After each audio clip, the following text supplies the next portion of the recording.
So we are now continuing our teach verse by verse through the Bible. We're in Genesis chapter 29. And let me just real quickly give a little bit of background that in Genesis chapter 27 is where Jacob and Esau were fighting over their father's blessing. And of course, it didn't go well for Esau, and it really didn't go well for Jacob because he was a liar, he was deceitful. You cannot get the blessing of God through lies and deception.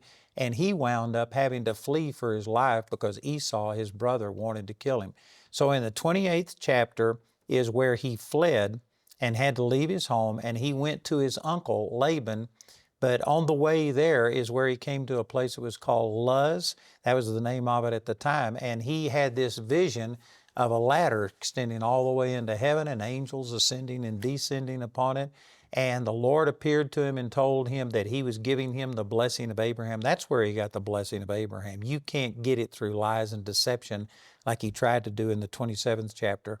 But God said that if he would follow him, that he would bless him and enrich him, and that he would receive this blessing of Abraham, that all of the nations of the world would be blessed. So that's what happened in the 28th chapter, and we find him coming to Laban, and that's where it takes up here in chapter 29. So in chapter 29, verse 1, it says, "Then Jacob went on his journey and came into the land of the people of the east."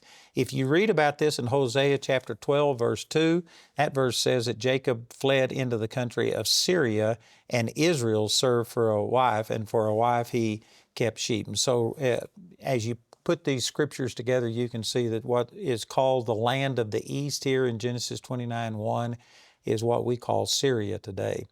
In verse 2 it says, "And he looked, and behold, a well in the field, and lo, there were flocks of sheep lying by it, for out of that well they watered the flocks, and a great stone was upon it." And so this is very similar. You know, Abraham, when he sent his servant to go get a wife for Isaac, he found Rebekah at a well, and Moses found his wife at a well. And so this was a typical way that they sent the virgin daughters out to the well to water the flocks. And so he went to the area where he knew his uncle was, and he was looking to find someone who knew Laban, his uncle. In verse 3 it says, "And thither were all the flocks gathered, and they rolled the stone from the well's mouth and watered the sheep, and put the stone again upon the well's mouth in his place." Apparently they used this stone to keep the waters from being fouled or from people misusing it or poisoning it or anything like that. In verse 4 it says, "And Jacob said unto them, My brethren, whence be ye? And they said, Of Haran are we." And this is where Rebekah had sent Jacob to go to her brother Laban and and stay there until Esau's anger was gone. In verse 5 it says, "And he said unto them, Know ye Laban, the son of Nahor? And they said, We know him." And just think about this. Here you are, and he traveled, I don't know the exact number of miles, but it was hundreds and hundreds of miles to a place he had never been before. They didn't have GPS. They couldn't put in an address. He was just going in the general direction. And the very first well that he comes to and asks if somebody knows his uncle Laban, they knew him. This is supernatural. It's providential the way that God led Jacob. In verse 6 it says, "And he said unto them, Is he well? And they said, He is well. And behold, Rachel, his daughter, cometh with the sheep." And again, this shows you that this was God directing him. And at this time, as we study today, we're going to see a lot of things that Jacob at this time was not seeking God. Now, he had this encounter with the Lord where the Lord promised him that he was going to take care of him and prosper him.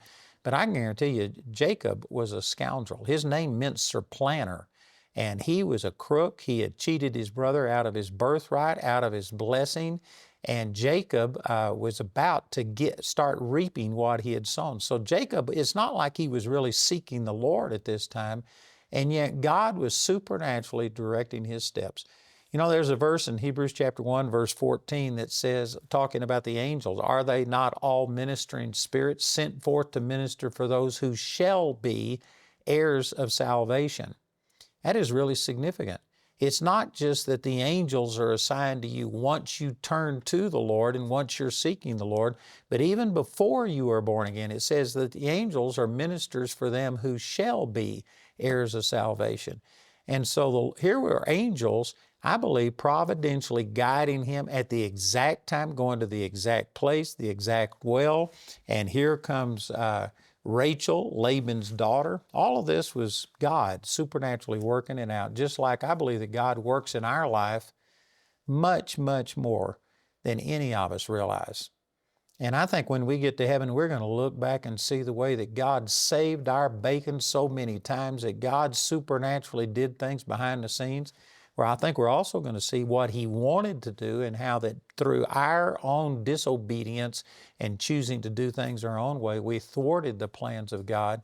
But if we will cooperate with God, I guarantee you the Lord has great plans for every one of us. In verse 7 it says, "And he said, Lo, it is yet high day, neither is it time that the cattle should be gathered together. Water ye the sheep, and go and feed them." And so Jacob was just simply saying, it's only noon, and there's still a lot of daylight left for you to graze the sheep before you put them into a fold and, for protection and stuff. And so he was surprised that they were doing this at noon. In verse 8 it says, "And they said, we cannot," they couldn't roll the stone away until all the flocks be gathered together, until they roll the stone away from the well's mouth. Then we will water the sheep. It's not said specifically right here, but it sounds like that this stone was big enough that it was very hard for one person to move it, and especially for these women that were keeping their father's sheep and stuff. They probably had to have everybody come together and do this, and they had to cooperatively move this stone. In verse 9 it says, "And while he yet spake with them, Rachel came with her father's sheep, for she kept them.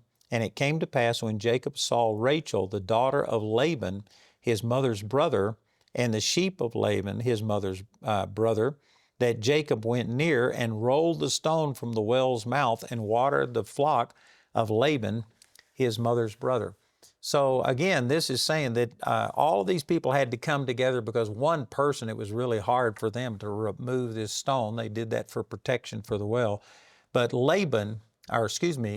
Jacob was so excited to see that God had blessed him. He had been led right to his uncle's house, and here came his cousin, Rachel. And later we're going to find that she was very beautiful and that Jacob fell in love with her. And man, his adrenaline was flowing, and Jacob went and rolled away that stone by himself. In verse 11 it says, "And Jacob kissed Rachel and lifted up his voice and wept." I don't believe that this was weeping out of sorrow or grief. It was probably, he was just so blessed to think that here he was running for his life from his brother. He had messed up his life big time. He had messed up his family. God had promised him that he was going to take care of him, that he was now the blessed of the Lord, and he was receiving the blessing of Abraham, but he wasn't yet totally committed to that. Matter of fact, if you go into the 28th chapter, we've already covered that, but Jacob told the Lord, he says, "If these things that you're promising in this prosperity, and if you keep me, and if I return safely back unto my family, then you will be my God." So in other words, he was opening up to the Lord, but it's not like he was really seeking the Lord. He hadn't made that commitment yet, but here he was seeing the blessing of the Lord already in just a very short period of time, and here was God blessing him. And so he was just so blessed that I believe he was weeping out of joy, out of thanksgiving for the way that God was moving in his life. In verse 12 it says, "And Jacob told Rachel that he was her father's brother, and that he was Rebekah's son, and she ran and told her father."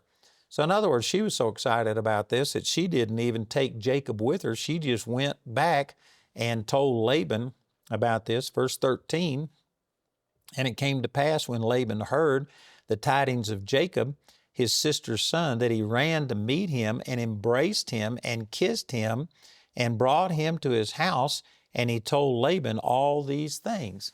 You know, it doesn't explain what all of these things are, but anyway, he was basically catching up with relatives.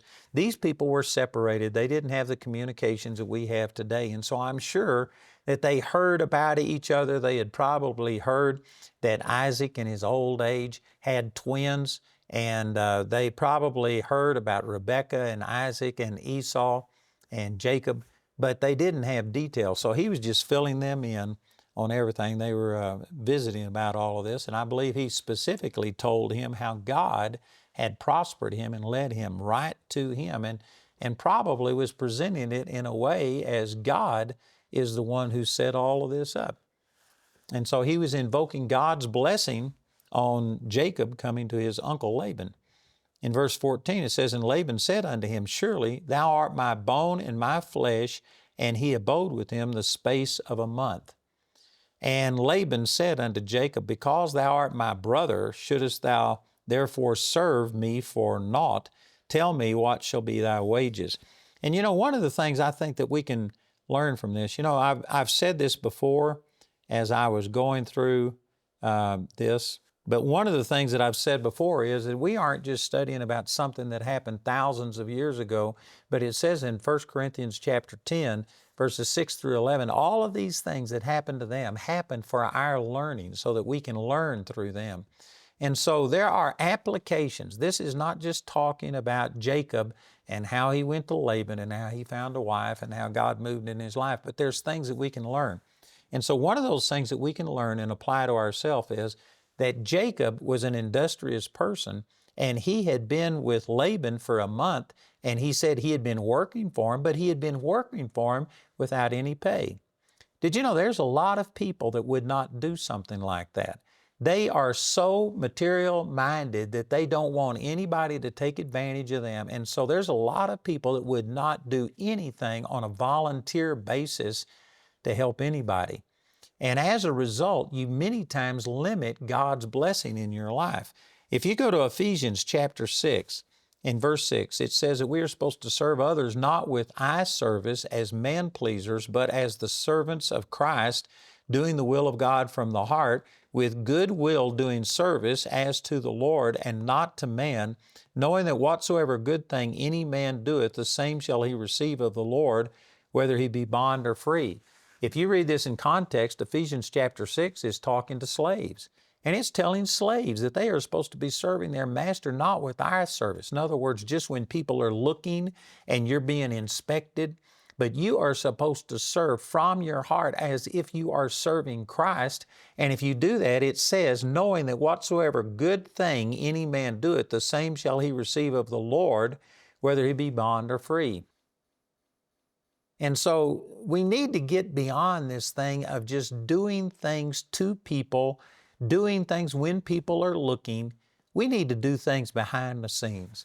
I've got so many of my employees that actually they came through the school or something like that, or sometimes people will come into our ministry and they will volunteer and they'll serve.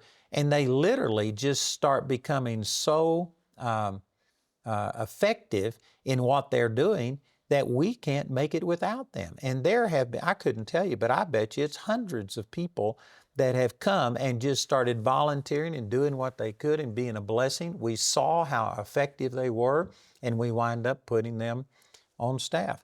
I just heard a report from the ladies that run our green room, and I know that they do an excellent job, but I just happened to hear them talking about that in the winter, when people are staying at our lodges, our guest speakers and things like that, the ladies, they won't bother the speakers to go out and start their car and do things, but they will go out and scrape the ice off of their things. They just do things for people, and they are doing things way beyond what we're asking, and as a result, God blesses them. And see, this is exactly what happened with Jacob. Jacob came to Laban, and for 1 month, he was just with him. He was just a relative, and he came to visit his relatives, but apparently he was working, and Laban saw the blessing on his life, and so he says, there's no reason for you to work free just because you're a relative. What do you want to work for? And during this 1 month period of time, it says in verse 16, and Laban had 2 daughters. The name of the elder was Leah, and the name of the younger was Rachel. Leah was tender-eyed, but Rachel was beautiful and well-favored.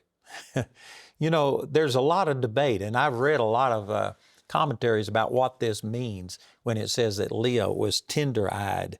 Let me just read some of this to you. The Living Bible says Leah had lovely eyes, but Rachel was shapely in every way, a beauty.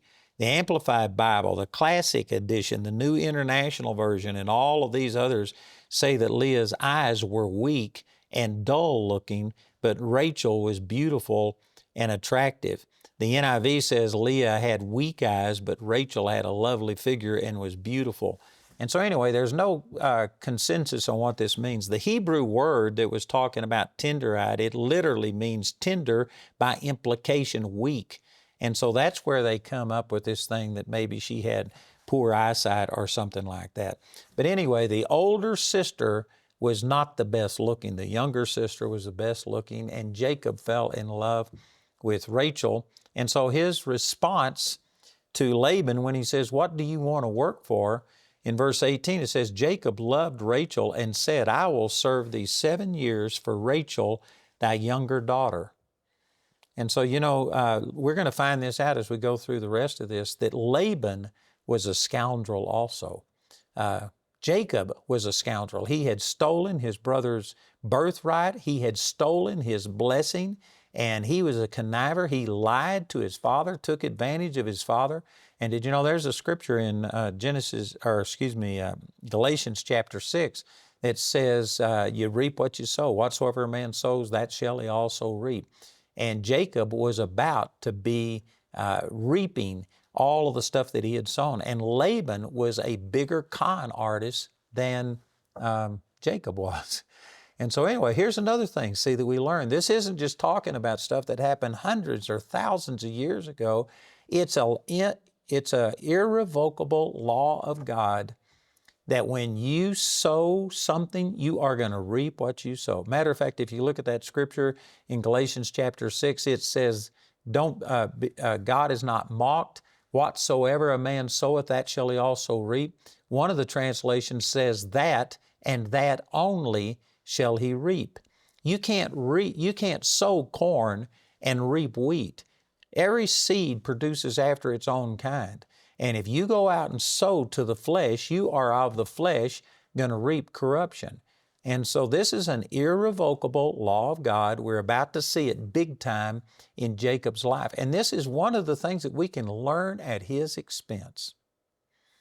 I've said this before, but I turned to the Lord when I was 8 years old. I got born again. I've been seeking God my whole life, and I certainly hadn't done everything right, but I've been studying the Word my entire life, and I have learned through things just like this about Jacob, that I can guarantee you, if you go out and take advantage of your brother, he sold his birthright. Jacob took advantage of him when he was hungry and said, "I'll give you this porridge if you'll give me your birthright." And so he took advantage of his brother, and then he lied to his father in the 27th chapter of Genesis and stole the blessing. And he just was a liar, a conniver. He did all of these things. And I can guarantee you he's about to reap what he's sown, big time. He's going to reap 100-fold what he's sown. And I believe that was part of turning his heart to the Lord. By the time he finally got through with all of this time with Laban in Syria and he came back into the Promised Land, he was a changed man. And we'll be talking about that as we go through the next few chapters. So anyway, he said here that he loved Rachel so much, he says, "I'll serve you for 7 years if you will give me your youngest daughter, Rachel, to be my wife." And of course, Laban, he's also going to prove to be a charlatan and a crook. He saw this as a great deal. He didn't have to put out any money, and he was going to have Jacob work for him for 7 years. And so he just thought this was a great deal. So in verse 19, Laban said, "It is better that I give her to thee than that I should give her to another man. Abide with me." In other words, people were really close-knit in their families, and it was not unusual for families to marry close relatives. It was forbidden to marry, like incest and stuff, but cousins and things like that, that was normal. And so this was an accepted thing, and he thought it was a good deal. He says, "It's better to give her to you than to somebody else." And in verse 20 it says, "And Jacob served 7 years for Rachel, and they seemed unto him but a few days for the love he had to her. So, in these days, most marriages were kind of arranged. They had dowries and stuff, and they just committed to people. We've actually had people come to our Bible school before that from the time that they were little kids, their family arranged a marriage, and they married, and they've stayed married all of these years. That's still done. Those were Indian couples, and it's still done in some cultures today. So marriages were arranged, and it usually didn't involve necessarily falling in love. But in this instance, Jacob really loved Rachel, and he loved her so much that serving Laban for 7 years seemed like just a few days because he loved her so much. And in verse 21 it says, And Jacob said unto Laban, Give me my wife, for my days are fulfilled, that I may go in unto her. And Laban gathered together all the men of the place and made a feast. And so this was a wedding feast, a celebration. It went on for 7 days. And it came to pass in the evening that he took Leah, his daughter, and brought her to him, and he went in unto her. Now again, this seems so far-fetched from where we are today because we do things differently. But in those days, the women wore veils. They had these things. Jacob had refrained himself. There had been no sexual contact with Rachel during these 7 years. I'm sure that they had seen each other, but it wasn't intimate the way that, a lot of people are today when they're dating and stuff. And so I can understand that during this feast, Laban brings Leah to Jacob, and she's totally covered. And again, he hadn't had any intimate relationship with Rachel, and so he went in and had sexual relationships with her, thinking that he was having a relationship with Rachel. And it says in verse 25, And it came to pass that in the morning, behold, it was Leah. And he said to Laban, What is this that thou hast done unto me? Did I not serve with thee for Rachel? Wherefore then hast thou beguiled me? So here, again, is these same things that I've mentioned before, that you are going to reap what you sow. Jacob had deceived his father Isaac and he told him boldly twice that he was his son Esau, and he was lying through his teeth. He actually put the skin of an animal on the back of his neck and the back of his hands because his brother Esau was a hairy man, and Isaac was nearly blind at that time. His eyes were so dim. And he said the voice is the voice of Jacob, but the neck or the body is the body of Esau because he was deceived. So Jacob was lying to his father, taking advantage of his father, even, when his father was handicapped. I mean, Jacob was a ruthless person, and he had done all of these things. And look at how that worked out in his life. I tell you, this is such a testament to me that when I see something like this, man, it just makes me want to keep my word. It makes me want to live in a godly way, because this is an example of what happens when people lie and deceive and take advantage of other people. Man, this is powerful. And I pray that God is speaking to people. I imagine there's people watching this right now that, your ethics are kind of situational. It depends on how much it's going to cost you if you actually just totally come clean and tell the truth and stuff. And so you will shade things. I've mentioned this before, but Exodus chapter 20, the 10 Commandments, it didn't say you shall not lie. It says you shall not bear false witness.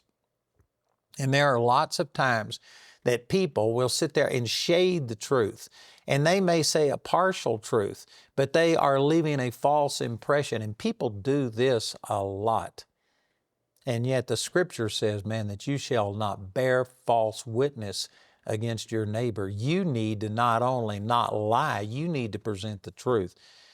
I've also said this, that women will say something like, does this dress or does this blouse make me look fat? And, I'm not the fashion police. I'll tell them, it's not, I don't really know. And so go ask somebody else. I'll try and deflect it. But if somebody just pressed me and said, does this make me look fat? They shouldn't ask me unless they want to know, because I'm going to tell them the truth. I just do not lie to people. And some people don't like that, but I personally like it when a person is just going to be honest with me. And again, you can be as nice as you can be. I'm not saying that we should be mean towards people, but we need to be honest with people. And Jacob is just a classic example of what happens when you lie and deceive other people. You are going to reap what you sow. If you don't want other people to lie and take advantage of you and present things in an improper light, well, then you shouldn't be doing it. You need to be honest, and you will reap what you sow. Man, that's one of the lessons that I get out of this. This is a classic example. This man had been a liar, a deceiver, taking advantage of his father, and he wound up working 7 years for Rachel and instead wound up getting Leah. Man, I tell you, that's a classic example right here. And so imagine how Jacob felt and how betrayed he was, but also think about Leah. You know, apparently she didn't have much choice in this matter. And again, if you were to delve into when it says that she was tender-eyed, some of the commentaries believe that she had poor eyesight or something. She may not have been very attractive, and it might have been that she wouldn't have ever gotten married. And this was the way that Laban had of making sure that his oldest daughter didn't become an old maid, that nobody would have her and stuff. But think how that must have made Leah feel, to think that she became a wife to a man through deception and stuff. Man, this would have been tough. This would have been hard on Leah. In verse 26, it says, here was Laban's explanation. Laban said, it must not be so done in our country to give the younger before the firstborn. Fulfill her week, and this is talking about 7 years. There's other places, Daniel chapter 9, in places where sometimes 7 years are called a week of years. And so that's what this is referring to. And he says, if you will work another 7 years for Rachel, then I'll give her unto you. So fulfill her week, and we will give thee this also for the service which thou shalt serve with me yet 7 other years. So right here in this one verse, it makes it clear he's not talking about just 7 days, but 7 years. I do believe that in the next verse it says in verse 28, and Jacob did so and fulfilled her week, and he gave him Rachel, his daughter, to wife also. Again, I hadn't got time to go through and verify all of these things, but this was a week-long feast. On the very first night of the feast is when Laban substituted Leah for Rachel.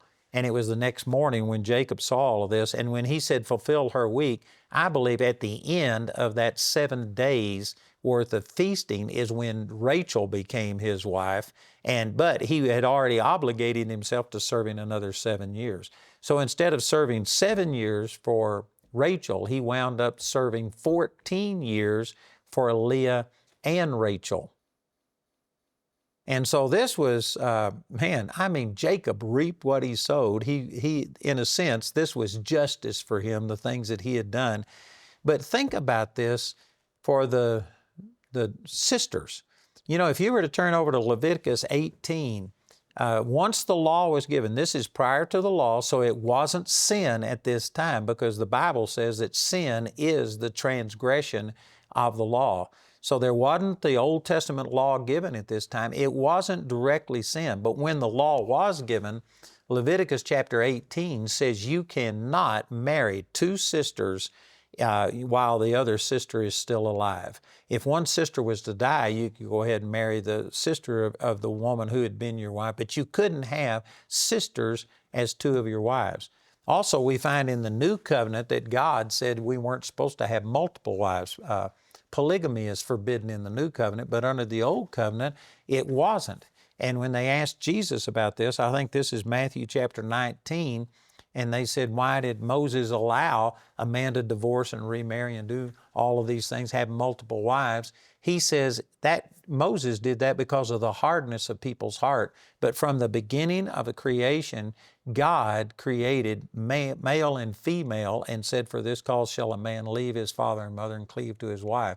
So Jesus instituted the covenant that we're under now. It's supposed to be one man with one woman not two men together, not two women, one man and one woman constitutes marriage, and polygamy is forbidden under the new covenant. You can see that in 1 Timothy chapter 3, the qualifications for an elder and stuff. But under the old covenant, people were allowed to have multiple wives. But Jesus made it clear that that wasn't ever His plan. That was because of the hardness of people's hearts.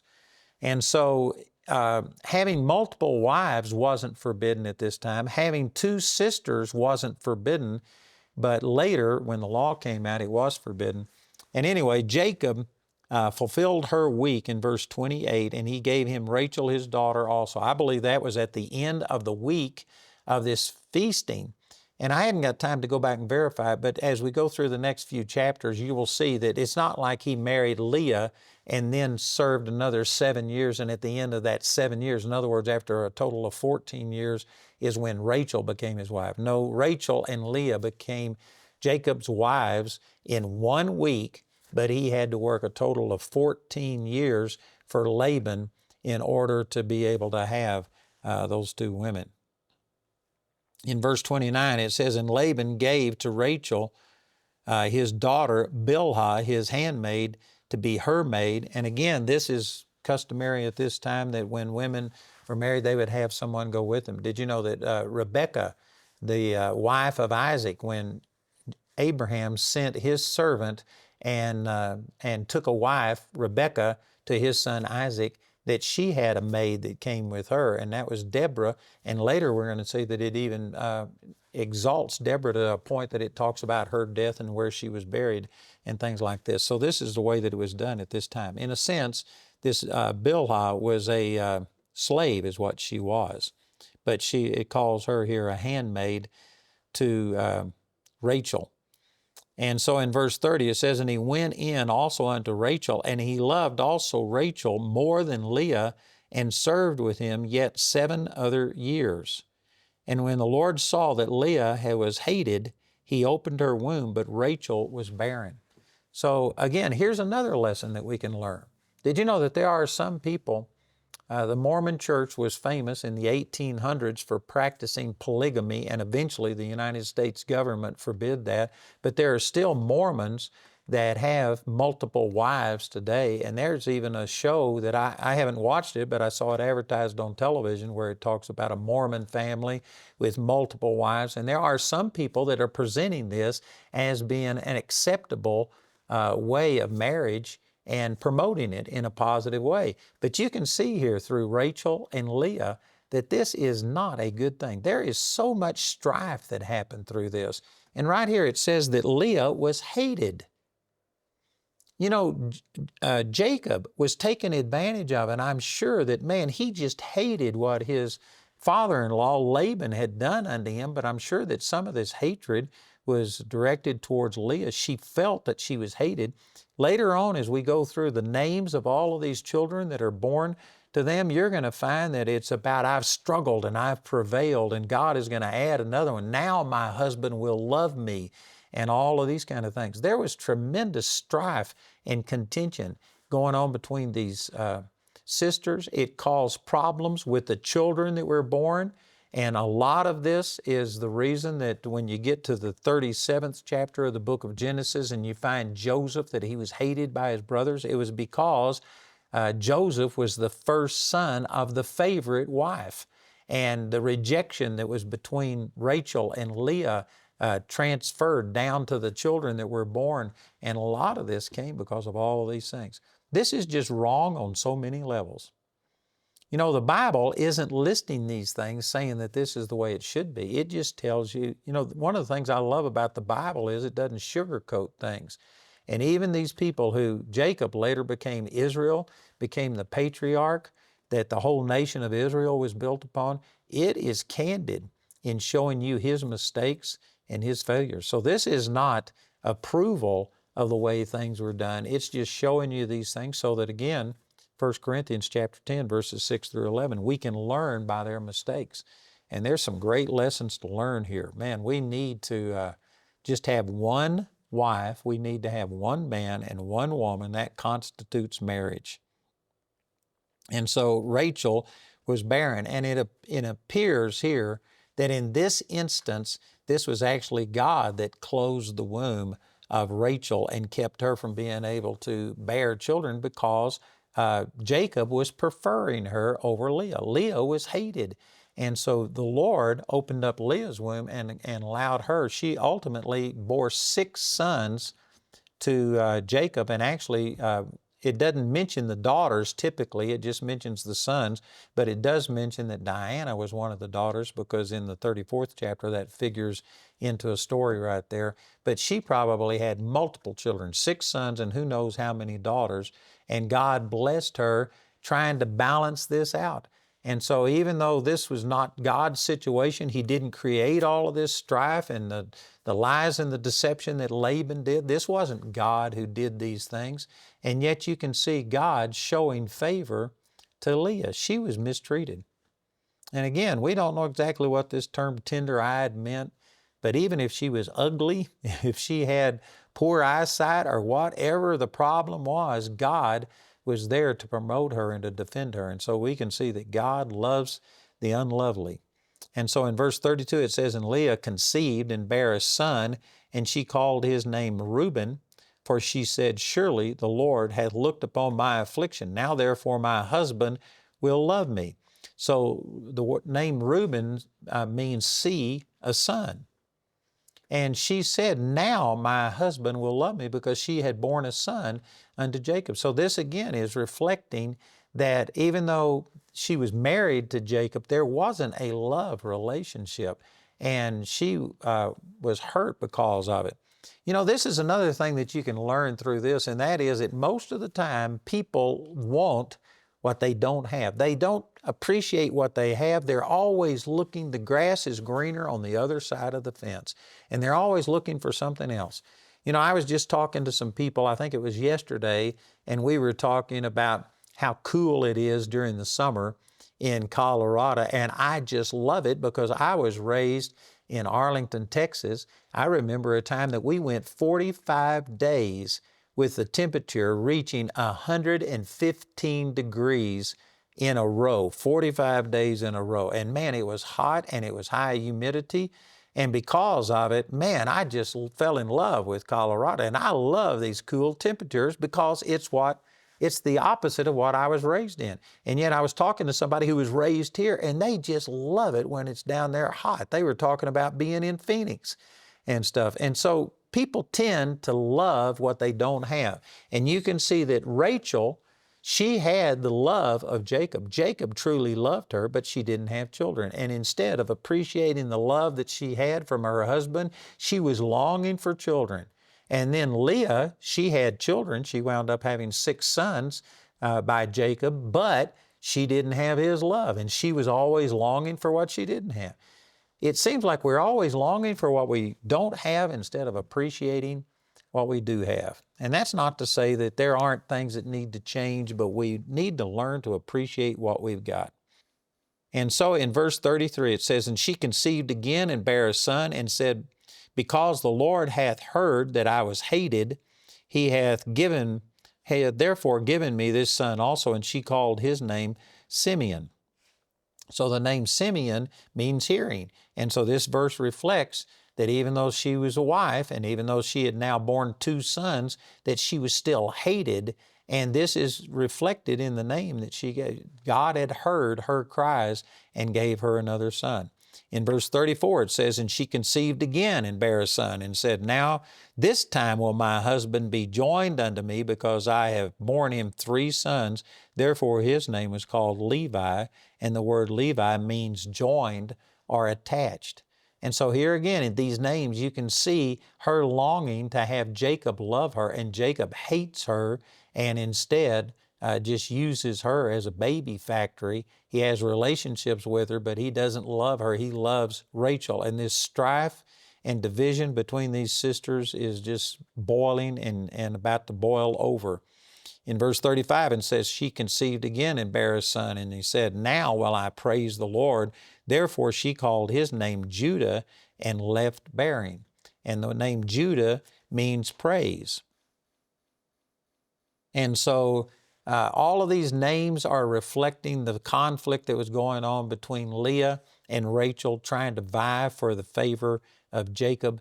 And here was Jacob working for Laban during the day and having these relationships, and he was beginning to build a family, and he was beginning to change because he had been taken advantage of. I think it knocked the wind out of him. And as we go through these other chapters, we are going to see that Jacob becomes a totally changed person.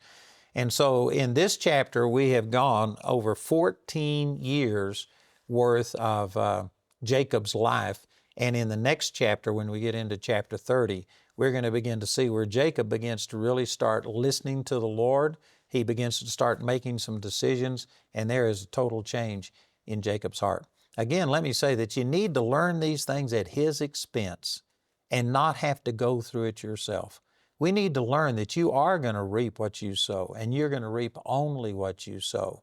So you need to make sure that you live a godly life, and that's one of the things I get out of this. So we've come to the end of chapter 29, and now I only have, I forget the exact number, but I think it's 1,160 more chapters to go.